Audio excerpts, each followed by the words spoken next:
নমস্কাৰ, এই মুহূৰ্তত আহি পৰিছে সন্ধিয়াৰ কেইবাটাও গুৰুত্বপূৰ্ণ খবৰ। আজি হৈছে 4 ডিচেম্বৰ। অসমৰ মুখ্যমন্ত্ৰী ডক্টৰ হিমন্ত বিশ্ব শৰ্মাই প্ৰত্যেকগৰাকী মহিলা আৰু দৰিদ্ৰ একাউণ্টত সোমাই দিব টকা।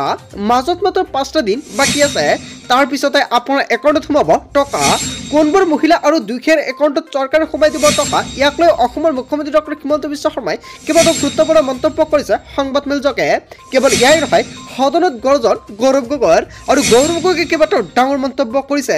লগতে পিএম কিষাণৰ প্ৰত্যেকজন হিতাধিকাৰীৰ বাবে এটা ভাল খবৰ, অৰুণোদয় ৰেচন কাৰ্ডক লৈ এখন গুৰুত্বপূৰ্ণ মন্তব্য কৰিছে চৰকাৰে।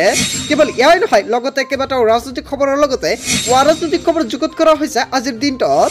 গোটেই অসম তথা ভাৰতৰ বিভিন্ন প্ৰান্তৰ পৰা যুগুত হৈছে কেইবাটাও ডাঙৰ খবৰ। এনেবোৰ খবৰ নিতৌ পাই থাকিবলৈ চেনেলটি ছাবস্ক্ৰাইব কৰি ভিডিঅ'টো এটা লাইক কৰিবলৈ নাপাহৰিব। আজিৰ আমাৰ প্ৰথম দশমে গুৰুত্বপূৰ্ণ খবৰ হৈছে অসমবাসীৰ বাবে এটা ডাঙৰ খবৰ।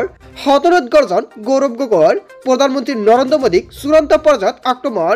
কেইবাটাও গুৰুতৰ মন্তব্য কৰিছে গৌৰৱ গগৈয়ে সদনত প্ৰধানমন্ত্ৰী নৰেন্দ্ৰ মোদীক। সদনত গৰ্জন গৌৰৱ গগৈৰ, প্ৰধানমন্ত্ৰী নৰেন্দ্ৰ মোদীক চূড়ান্ত পৰ্যায়ত আক্ৰমণ। নোটবন্দীক লৈ জবাবদিহি কৰিলে সাংসদ গৌৰৱ গগৈয়ে। আৰু কেইবাটাও বিষয়ৰ সন্দৰ্ভত গৰ্জি উঠিল সদনৰ মজিয়াত। সদনত গৰ্জন গৌৰৱ গগৈ। হয় বন্ধু বান্ধৱীসকল, গৌৰৱ গগৈ কেইবাটাও গুৰুতৰ প্ৰশ্ন উত্থাপন কৰিছে সদনত, আৰু ইয়াৰ পিছতে গৌৰৱ গগৈৰ গৰ্জন। লগতে প্ৰধানমন্ত্ৰী নৰেন্দ্ৰ মোদীলৈ কেইবাটাও ডাঙৰ প্ৰশ্ন উত্থাপন কৰিছে, আৰু কি প্ৰশ্ন উত্থাপন কৰিছে সবিশেষ আন এটা ভিডিঅ'ত সম্পূৰ্ণকৈ জানিব পাৰিব। তাৰ পিছত অসমবাসী ৰাজুক জনাইছে আমাৰ পৰৱৰ্তী খুবেই গুৰুত্বপূৰ্ণ খবৰ। লগতে এটা ডাঙৰ খবৰ, কংগ্ৰেছৰ বিৰুদ্ধে যুদ্ধ বিৰতি ঘোষণা, আৰু এই খবৰসকলৰ বিৰোধী কেইবাটাও ডাঙৰ মন্তব্য কৰিছে অখিল গগৈ। ঘোষণা কৰা হ'ল কংগ্ৰেছৰ বিৰুদ্ধে যুদ্ধ বিৰতি ঘোষণা, আৰু এতিয়াৰে পৰা ভূপেন বৰা আৰু গৌৰৱ গগৈৰ বিৰুদ্ধে কথা নকয় অখিল গগৈয়ে। কাজিৰঙাত সংবাদমেল পাতি যুদ্ধ বিৰতি ঘোষণা কৰিলে অখিল গগৈয়ে। ঐক্যবদ্ধভাৱে সংগ্ৰাম কৰিবলৈ আহ্বান কংগ্ৰেছৰ। বিকল্প কেৱল কংগ্ৰেছে নহয়, বিকল্প বিৰোধী ঐক্য বুলিও আগবাঢ়িব লাগিব। বিৰোধী এক হলেহে আগবাঢ়ি যোৱাত সহায় হ'ব। ঐক্য বিৰোধী একমাত্ৰ বিকল্প বুলি ভাবিব লাগিব। ঘোষণা কৰা হ'ল কংগ্ৰেছৰ বিৰুদ্ধে যুদ্ধ বিৰতি ঘোষণা। কেইবাটাও গুৰুতৰ মন্তব্য কৰিছে অখিল গগৈয়ে। তাৰ পিছত অসমবাসী ৰাজুক জনাইছে আমাৰ পৰৱৰ্তী খুবেই গুৰুত্বপূৰ্ণ খবৰ। লগতে ডাঙৰ খবৰ, মাজত মাত্ৰ 5টা দিন শিক্ষাৰ্থীৰ পৰা বানাক্ৰান্তলৈকে। মাজত মাত্ৰ 5টা দিন শিক্ষাৰ্থীৰ পৰা বানাক্ৰান্তলৈকে সকলোকে চৰকাৰে সোমাই দিব টকা, আৰু প্ৰত্যেকজন ব্যক্তিৰ বাবে এটা ভাল খবৰ দিলে অসমৰ মুখ্যমন্ত্ৰী ডক্টৰ হিমন্ত বিশ্ব শৰ্মাই। সংবাদমেলযোগে কেইবাটাও ডাঙৰ মন্তব্য কৰিছে। ৰাজ্যৰ লাখ লাখ শিক্ষাৰ্থীৰ বাবে এটা ভাল খবৰ, লগতে লাখ লাখ হিতাধিকাৰীৰ বাবে এটা গুৰুত্বপূৰ্ণ খবৰ আহি পৰিছে। ডিচেম্বৰৰ 10 তাৰিখৰ পৰা লাভ কৰিব বহু আঁচনিৰ টকা, আৰু 10 তাৰিখৰ পৰা কি আঁচনিৰ টকা লাভ কৰিব আপোনাৰ বেংক একাউণ্টত। মুখ্যমন্ত্ৰীয়ে সামাজিক মাধ্যমত দিলে এটা ভাল খবৰ। শিক্ষাৰ্থীৰ পৰা বানাক্ৰান্তলৈকে সকলোৰে একাউণ্টত সোমাব ধনৰাশি। শিক্ষাৰ্থীৰ মাজত বিতৰণ কৰিব চাইকেল আৰু স্কুটি। আনন্দৰাম বৰুৱা ভোটাৰ আঁচনিৰ ধন সোমাব এই মাহতে। 10 তাৰিখে লাখ লাখ মহিলাই লাভ কৰিব অৰুণোদয় আঁচনিৰ টকা। বানপানীত ক্ষতিগ্ৰস্ত লোকৰ একাউণ্টত সোমাব ধনৰাশি। মুঠ 11 লাখৰো অধিক লোকে লাভ কৰিব এইসমূহ আঁচনিৰ সুবিধা। হয় বন্ধু বান্ধৱীসকল, যদি এইসমূহ আঁচনিত আপোনাৰ নামটো অন্তৰ্ভুক্ত হৈ আছে তেন্তে আপোনাৰ বাবে এটা ভাল খবৰ, কিয়নো আপোনাৰ একাউণ্টত সোমাব টকা। লগতে যিসকল ব্যক্তি প্ৰধানমন্ত্ৰী ফচল বীমা যোজনাৰ বাবে আবেদন কৰিছে সেইসকল কৃষকৰ বাবে এটা ভাল খবৰ, কিন্তু সেইসকল কৃষকৰ একাউণ্টত 10 তাৰিখত সোমাই যাব টকা। তাৰ পিছত অসমবাসী ৰাজুক জনাইছে আমাৰ পৰৱৰ্তী খুবেই গুৰুত্বপূৰ্ণ খবৰ। লগতে ডাঙৰ খবৰ, পুনৰ মূল্য বৃদ্ধিৰ মাথোমাৰ। একেলগে দাম বাঢ়িব 148 বিধকৈ সামগ্ৰীৰ, আৰু কি সামগ্ৰীৰ মূল্য বৃদ্ধি পাব সম্পূৰ্ণকৈ তালিকা প্ৰকাশ পাইছে। দেশবাসীৰ মূৰত পুনৰ মূল্য বৃদ্ধিৰ মাথোমাৰ। এটা মাহতে সাজুসহ কেইবাবিধ সামগ্ৰীত অধিক মূল্য ভৰিবলৈ। এবিধ দুবিধ নহয়, একেলগে দাম বাঢ়িব 148 বিধ সামগ্ৰীৰ।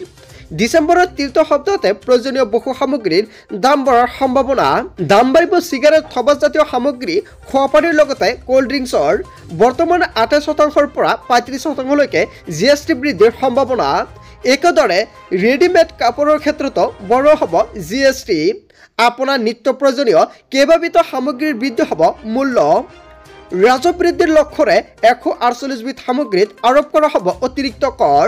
21 ডিচেম্বৰত GST পৰিষদৰ বৈঠকত লোৱা হ'ব চূড়ান্ত সিদ্ধান্ত। দেশবাসীৰ মূৰত পুনৰ মূল্য বৃদ্ধিৰ মাথোমাৰ। হয় বন্ধু বান্ধৱীসকল, কি বস্তুৰ মূল্য বৃদ্ধি বা সম্পূৰ্ণকৈ এখন নতুন তালিকা প্ৰকাশ পাব, আৰু সবিশেষ জনাম নেক্সট ভিডিঅ'ত।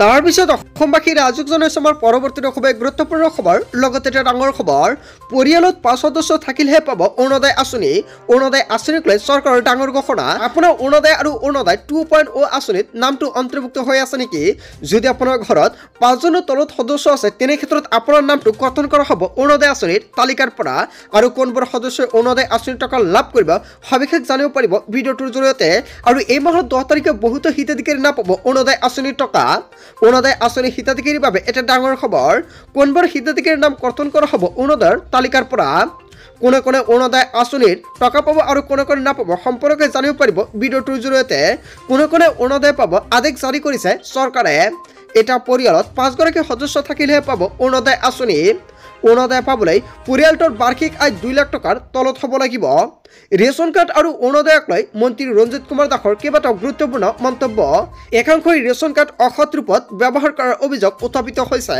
অৰুণোদয় আঁচনিৰ হিতাধিকাৰীৰ বাবে এটা ডাঙৰ খবৰ যদি আপোনাৰ ঘৰত 10 জনৰ তলত সদস্য আছে তেনে ক্ষেত্ৰত আপোনাৰ ঘৰত 2টা ৰেচন কাৰ্ড থাকিব লাগিব যদি আপোনাৰ ঘৰত প্ৰত্যেকজন ব্যক্তিৰ নামতে 2জন বা 3জন সদস্যৰ সহায়ত আপুনি এখন ৰেচন কাৰ্ড বনাই লৈছে তেনে ক্ষেত্ৰত আপোনাৰ ৰেচন কাৰ্ড ঘূৰাই দিব লাগিব লগতে আপোনাৰ জৰিমনা হ'ব পাৰে চৰকাৰে কেইবাটাও গুৰুত্বপূৰ্ণ সিদ্ধান্ত গ্ৰহণ কৰিছে ৰেচন কাৰ্ড আৰু অৰুণোদয় আঁচনিক লৈ তাৰ পিছত অসমবাসী ৰাইজক জনাইছো আমাৰ পৰৱৰ্তী খুবেই গুৰুত্বপূৰ্ণ খবৰ লগতে এটা ডাঙৰ খবৰ সাজু কৰিলেনে আপোনাৰ সন্তানৰ বাবে বাধ্যতামূলক আপাৰ আইডি কাৰ্ডখন যদি আপুনি এতিয়ালৈকে আপাৰ আইডি কাৰ্ডটো বনোৱা নাই অতি শীঘ্ৰে বনাই লৈ লওক ক'ত কিদৰে আবেদন কৰিব সম্পূৰ্ণকৈ জানিব পাৰিব লগতে আপুনি কেনেকুৱাকৈ লাভ কৰিব আপোনাৰ সন্তানৰ আপাৰ আইডি কাৰ্ডটো আৰু কোনে কোনে বনাব লাগিব চৰকাৰে কেইবাটাও গুৰুত্বপূৰ্ণ নিৰ্দেশনা জাৰি কৰিছে কেন্দ্ৰীয় চৰকাৰৰ তৰফৰ পৰা দেশৰ প্ৰতিগৰাকী শিক্ষাৰ্থীৰ বাবে বাধ্যতামূলক আপাৰ আইডি কাৰ্ড এতিয়াই উলিয়াই লওক আপোনাৰ আইডি কাৰ্ডটো কি কামত প্ৰযোজ্য হ'ব এই আপাৰ আইডি কাৰ্ড আপোনাৰ কি কামত ব্যৱহাৰ কৰিব পাৰিব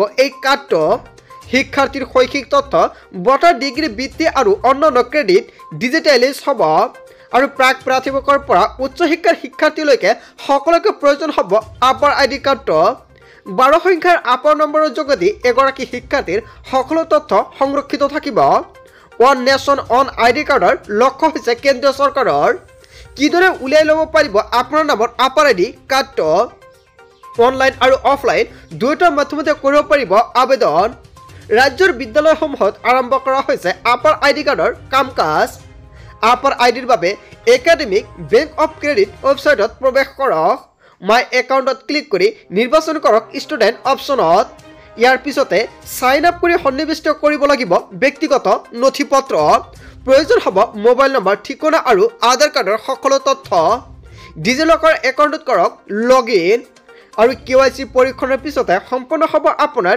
আইডি কাৰ্ডৰ আবেদন প্ৰক্ৰিয়া লগে লগে কৰিব পাৰিব আপুনি ডাউনলোড আপুনি কেনেকৈ আবেদন কৰিব যদি ফুল ষ্টেপৰ ভিডিঅ লাগে নিশ্চয় কমেন্ট কৰি জনাব সম্পূৰ্ণকৈ জনাই দিয়া হ'ব লগতে কোনে কোনে বনাব লাগিব আপাৰ আইডি কাৰ্ডখন সম্পূৰ্ণকৈ আপোনালোকে জানিলে যদি বনত কিবা অসুবিধা হয় নিশ্চয় আপুনি কমেন্ট কৰি জনাব আপোনালোকক সম্পূৰ্ণকৈ সহায় কৰা হ'ব বন্ধু বান্ধৱীসকল গোটেই অসম তথা ভাৰতৰ বিভিন্ন প্ৰান্তৰ পৰা যুগুত হৈছে কেইবাটাও ডাঙৰ খবৰ এনেবোৰ খবৰ নিতৌ পাই থাকিবলৈ চেনেলটি সাবস্ক্ৰাইব কৰি ভিডিঅ'টো এটা লাইক কৰিবলৈ নাপাহৰিব so thank you for watching full video